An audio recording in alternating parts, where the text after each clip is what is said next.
Dog Days of School by Kelly DiPuccio and Brian Biggs.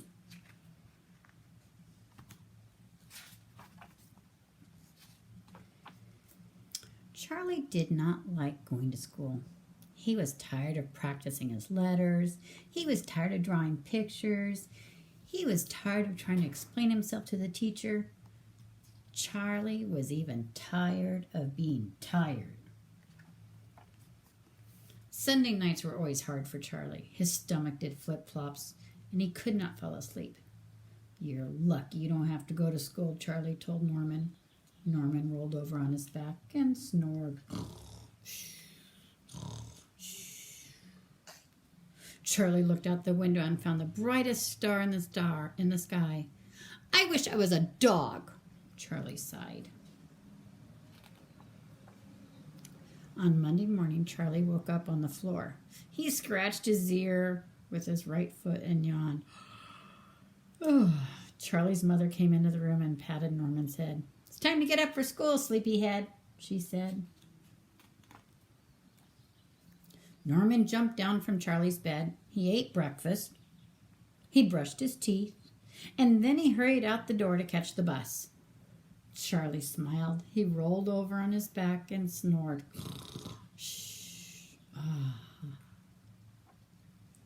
At school, Norman took Charlie's seat at table 2. The children gave Norman a curious look and went back to practicing their letters. Norman practiced his letters too. Back at home, Charlie looked out the window and watched the leaves fall for hours and hours and hours. On Tuesday, Norman went to school and made a clay sculpture and a food pyramid. He ate birthday cupcakes and took a long cold drink from the water fountain. Charlie ate dry biscuits and took a long cold drink from the toilet. On Wednesday, Norman learned how to play house and kickball and the maracas. Charlie learned how to play fetch and how not to. On Thursday, Norman built a house out of blocks, painted a self-portrait, and went on a field trip. Charlie went on a field trip too.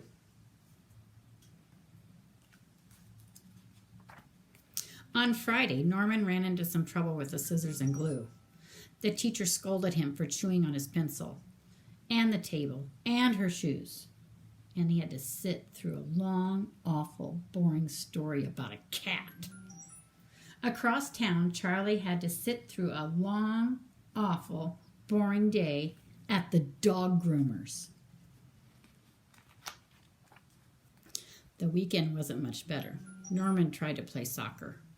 He tried to sit through a movie, and he tried to finish a triple hot fudge banana sundae with extra whipped cream.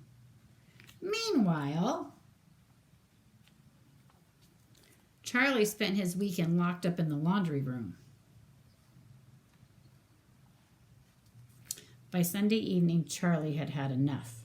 He tried to write his parents a note, but they couldn't read it. He tried to draw them a picture, but it wasn't very good. He tried explaining to them, "I'm not Norman." But his parents only heard, "Woof, woof, woof, woof." "Bad dog," said Charlie's mother, and she put him outside in the cold. The wind howled and Charlie shivered. Creepy shadows danced across the lawn. Charlie's stomach did flip-flops and he could not fall asleep. He looked up at the stars and sniffed. "I really wish I was a boy again." On Monday morning, Charlie woke up in his own bed. His mother came into his room and kissed his forehead. "Time to get up for school, Charlie," she said. Charlie jumped out of bed. He got dressed. He ate breakfast and he brushed his teeth. Charlie went to school. And Norman took a very, very long nap. The dog did my homework.